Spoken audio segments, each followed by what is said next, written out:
Welcome to Telugu one.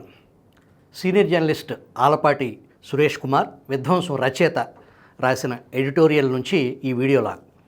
IPS అధికారి AB Venkateswararao పదవీ విరమణ చేశారు. క్యాట్ ఉత్తర్వులను స్టే చేయడానికి హైకోర్టు నిరాకరించడంతో ప్రభుత్వం మరొక దారి లేక శుక్రవారం ఆయనకి పోస్టింగ్ ఇచ్చింది. బాధ్యతలు స్వీకరించిన రోజే పదవీ విరమణ చేసిన తొలి అధికారిని తానేనని ఆయన అన్నారు. సర్వీస్లో చివరి రోజు director general of police printing and స్టేషనరీగా పదవీ బాధ్యతలు స్వీకరిస్తున్న సందర్భంగా తన దగ్గరికి వచ్చిన మీడియాతో ఆయన అంతకు మించి మాట్లాడలేదు. ప్రభుత్వ ఉద్యోగ వివాదాస్పద అంశాలపై మాట్లాడలేనని ఆయన అన్నారు. కానీ మాట్లాడిన ఆ ఒక్క మాటతోనే గత 5 ఏళ్లుగా ఆయన పడిన బాధ అంతా ఇంత కాదు. 5 ఏళ్ల క్రితం డీజీపీగా పదోన్నతి పొందిన వెంకటేశ్వరరావును వైసీపీ ప్రభుత్వం రాగానే పోస్టింగ్ ఇవ్వకుండా పక్కన పెట్టారు. 2020 ఫిబ్రవరిలో సస్పెండ్ చేశారు. మధ్యలో ఒకసారి సుప్రీంకోర్టు ఉత్తర్వుల పర్యవసానంగా ఇదే స్టేషనరీ ప్రింటింగ్ డీజీపీగా కొద్ది రోజులు చేసింది మినహాయిస్తే ఆయన గత 5 ఏళ్లుగా పదవికి దూరంగా ఉన్నారు.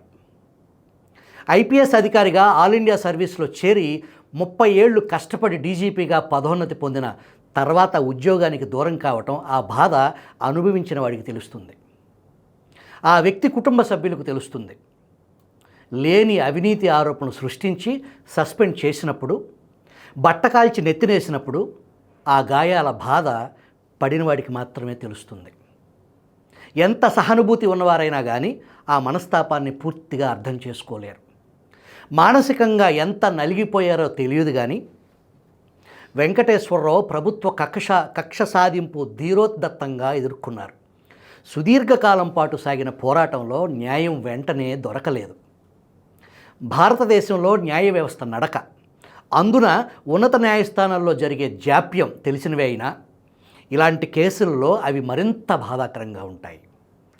వివిధ దశల్లో రకరకాలుగా జాప్యం జరిగిన న్యాయం వెంకటేశ్వరరావు పక్షానే నిలబడింది. కానీ వైఎస్ జగన్ నేతృత్వంలోని వైసీపీ ప్రభుత్వం ఎప్పటికప్పుడు స్టేక్ పెంచుకుంటూ పోయింది. తమ వాదనకు చుక్క ఎదురైన ప్రతిసారి పైకి అప్పీల్కి వెళ్ళారు. Case central administrative tribunal cat నుంచి అత్యున్నత న్యాయస్థానం వరకు సాగింది. వెంకటేశ్వరరావు సస్పెన్షన్ చెల్లదని క్యాట్ ముందు తీర్పు చెప్పింది. ప్రభుత్వం ఆ తీర్పును ఆంధ్రప్రదేశ్ హైకోర్టులో సవాలు చేసింది. హైకోర్టులో కూడా వెంకటేశ్వరరావు వాదనను, దాన్ని సమర్థించిన క్యాట్ తీర్పును సమర్థించింది. ప్రభుత్వం సుప్రీంకోర్టు మెట్లెక్కింది. కారణం ఏదైనా కానీ అక్కడ హైకోర్టు ఉత్తర్వుపై స్టే ఆర్డర్ ఇచ్చారు. నిజానికి వెంకటేశ్వరరావుపై ప్రభుత్వం మోపిన అభియోగాల్లో ఏ మాత్రం పస ఉన్నా వాటిని నిరూపించుకోవటానికి వారికి అంతకు మించిన అవకాశం దొరకదు. కానీ సుప్రీంకోర్టులో ఈ కేసు ఉన్న కాలంలో సుమారు 1.5 ఏళ్ల పాటు ప్రభుత్వం కొత్తగా ఒక్క ఆధారం సమర్పించలేకపోయింది. ఆల్ ఇండియా సర్వీస్ అధికారులను 2 ఏళ్లకు మించి సస్పెన్షన్లో ఉంచకూడదు అన్న నిబంధన ప్రకారం చివరికి సుప్రీంకోర్టు వెంకటేశ్వరరావు పక్షాన ఉత్తర్వులు ఇచ్చింది. సుప్రీంకోర్టు ఉత్తర్వులను సవాలు చేసేందుకు ఆ పైన మరో అత్యున్నత న్యాయస్థానం లేదు. కాబట్టి జగన్ ప్రభుత్వం ఒక చేత్తో పోస్టింగ్ ఇచ్చి రెండో చేత్తో రెండోసారి సస్పెన్షన్ ఆర్డర్ ఇచ్చింది. ఈ మొత్తం వ్యవహారంలో ప్రభుత్వ పెద్దల ఉద్దేశం తెలిసిపోతూనే ఉంది. ప్రాసెస్ ఈజ్ ఎ పనిష్మెంట్ అనే సూత్రాన్ని వారు అమలు చేయాలనుకున్నారు, చేశారు. ప్రభుత్వాన్ని నడిపే రాజకీయ నేతల కక్ష సాధించదలుచుకుంటే వ్యవస్థలను ఎలా మేనేజ్ చేస్తారో మనం ఈ కేసు ద్వారా తెలుసుకోవచ్చు. రాజకీయ నేతల ఒత్తిళ్లకు బ్యూరోక్రసీ లొంగిపోతే సీనియర్ ఐపీఎస్ అధికారులైనా కానీ నిరాధార ఆరోపణల నుంచి బయటపడటానికి ఎన్ని తిప్పలు పడాలో మనకు ఈ కేసు తెలియజెబుతుంది. వెంకటేశ్వరరావుపై మోపిన అభియోగాలను ఆయన సాటి ఐపీఎస్ల సహకారం లేకపోతే అసలు మోపటమే కుదరదు.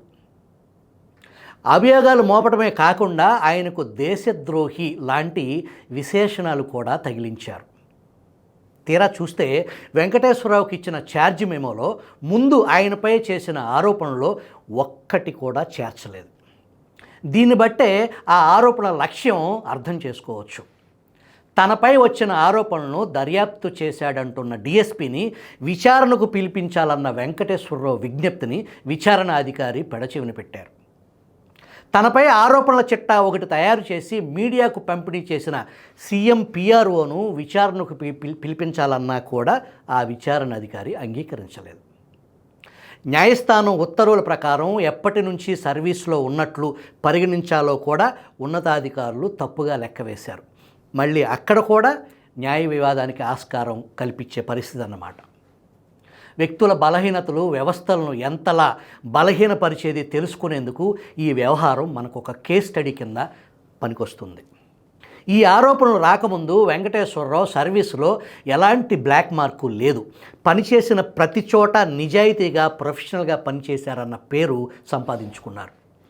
తన కింద పనిచేసిన పోలీస్ అధికారుల నుంచి 100% లాయల్టీని కూడా సంపాదించుకున్నారు. ప్రొఫెషనల్ పోలీసింగ్ మేధోపరమైన పదునును అదనంగా సమకూర్చిపెట్టారు. అలాంటి అధికారి సర్వీసును 30 ఏళ్ల అనుభవం ద్వారా సంపాదించుకున్న వృత్తి సామర్థ్యాన్ని 5 ఏళ్ల పాటు రాష్ట్రానికి లేకుండా చేశారు.